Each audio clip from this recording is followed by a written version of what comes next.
Some travel days are about chasing views and checking off destinations. Others are about slowing down, covering miles, and making space for what really matters.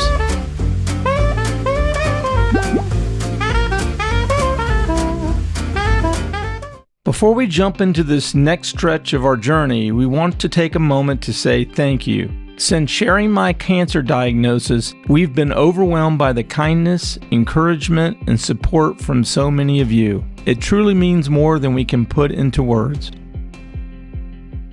After wrapping up our time in Bryce Canyon, we pointed the RV west and began our journey toward California. Instead of pushing straight through, we planned a short stop in Pahrump, Nevada, staying a couple of days at Nevada Treasure RV Resort.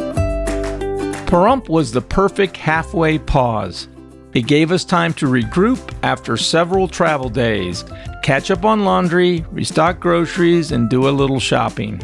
Stops like this may not be the most exciting, but they're an important part of making long-distance RV travel sustainable and comfortable. This morning we left Bryce Canyon RV Resort or something like that, somewhere near Bryce Canyon, and we drove all the way to Pahrump, Nevada. If you're wondering where the heck is Pahrump, Nevada, well, you're going to have to look it up on a map. It's in the middle of nowhere, about an hour southwest of Las Vegas. We're going to spend a couple days here just to kind of regroup, rest, do laundry. Just not do anything in particular. We're not doing any hikes. Nope. It's hot as heck here. It's gonna get only hotter when we leave. Say it again? It's right now it's in the low mid 90s, and it's going to head into like above 100 degrees. I will say that we had the most uneventful travel day of the 3 travel days we've had so far. No big events. Everything worked perfect. The bike has been, the last 2 travel days, we figured out how to mount the bike. It's great. No real incidents getting in or out of our sights. It was just a long drive day, but truck did beautifully. The camper did well. We could tell there was a lot of winds. For the first time, I could feel the trailer kind of wag a little in some of those windy areas as we're heading into Vegas. Into Vegas. From there, we continued west toward Valencia, California, crossing miles of open desert along the way. The landscape slowly unfolded around us with wide valleys, rugged mountains, long stretches of an empty highway, and endless sky. It's the kind of drive that invites reflection, where the road feels quiet and unhurried, and the journey itself becomes part of the experience. As the desert slowly gave way to more familiar surroundings, we arrived in Valencia, where we settled in at Valencia Travel Village RV Resort for an entire month. This stop marked a shift in our travels, because this time the destination was family. One of the greatest gifts of RV life is the ability to be close to family, no matter how far away they live. Instead of short, rushed visits, we're able to stay longer, settle into a routine, and truly be present. Having our RV means we can stay close to family for extended periods of time while still maintaining our own space. We're nearby, but not under the same roof. We have our own routine, our own quiet evenings, and our own home to return to at the end of the day. Because this visit was about family, we intentionally put the camera down more than usual. Instead of documenting every moment, we focused on being present, sharing meals, enjoying everyday routines, and soaking up time with our daughter, son-in-law, and our granddaughter. Jeez, we're having guests over. We're actually living so large we can have guests. Yeah. We're here in Valencia Travel Village. Been here for a month visiting, visiting our daughter and her family, mostly our grandchild. Matter of fact, we're gonna go pick up the grandchild here pretty soon and take her to the pool. So it's nice to have a big enough place. Let me go around the other way here so you can see it. We gotta still pick up a bit but a big enough place to host folks. As you can see over here in the corner, that's the play corner for our granddaughter. She's got her little chair and lots of little toys. Yeah, it's pretty warm out, so we got a lot of the blinds drawn to keep it cool in here.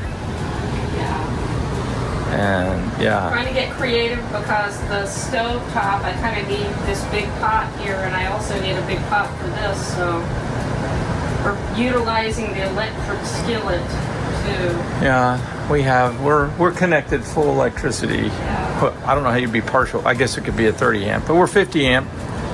Got water, sewer. It's like a little house, really. It's been comfortable.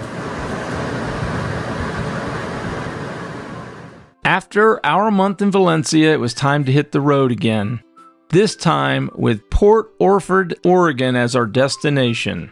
We're heading north to continue spending time with family, including a visit with my sister and a trip for my son, who will be flying in to join us. That part of the journey will be in our next episode. But for now, we want to share the road that got us there. For this stretch, we broke our usual RV rules, short drives and long stays. Normally, we like to keep drive days manageable and stay at least 2 nights in each location. But this time, family was a priority and we wanted to make steady progress north.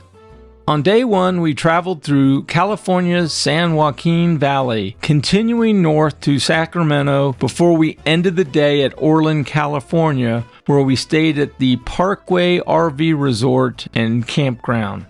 This was a long travel day, right around 450 to 500 miles, which is about the range of our long bed truck while towing. Because of that distance, we fueled up at a truck stop using the truck lanes for the first time. It turned out to be much easier than navigating the regular fuel lanes with a large rig. Everything went smoothly. Pull in, fuel up, and pull forward when finished. The key is being respectful. These lanes are for truckers doing their jobs, so don't linger and always keep things moving. That night's park was a pleasant surprise. Our site was large, private, and quiet. Exactly what we needed after a long day on the road.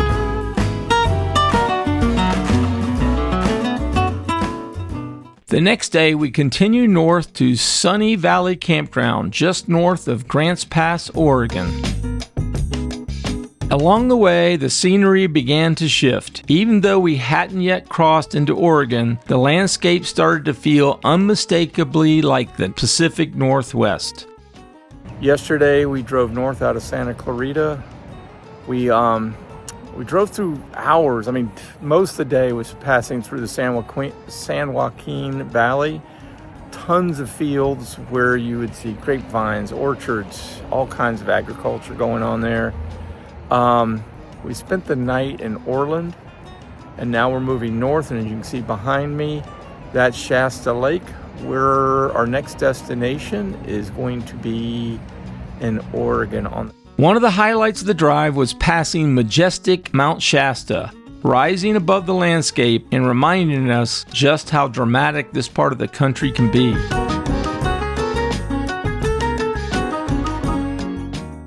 Sunny Valley Campground was surrounded by tall evergreen trees that provided plenty of shade.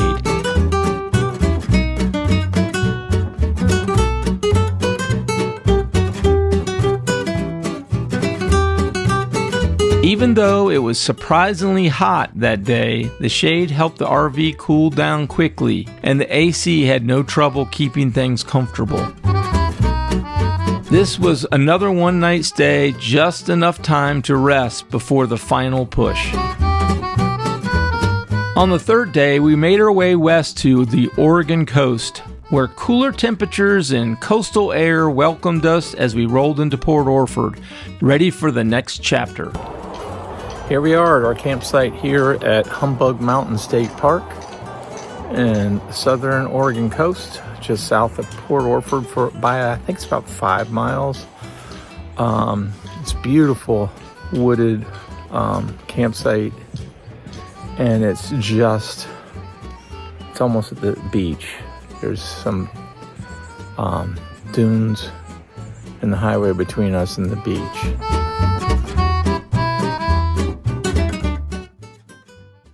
This part of the journey was about the miles in between, long travel days, changing landscapes, and adjusting our usual pace to stay connected with people who matter most.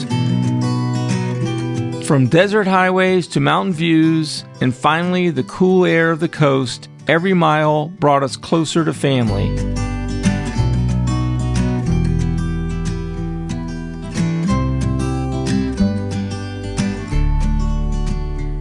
In our next episode, we'll slow things way down in Port Orford, Oregon, where we'll spend time with my sister, welcome my son for a visit, and settle into life along the coast. If you've been enjoying traveling along with us, be sure to like this video, subscribe to Two Traveling Teachers, and we'll see you in the next adventure. No matter what life throws our way, we're grateful for every mile, every moment together, and the chance to keep moving forward, one journey at a time.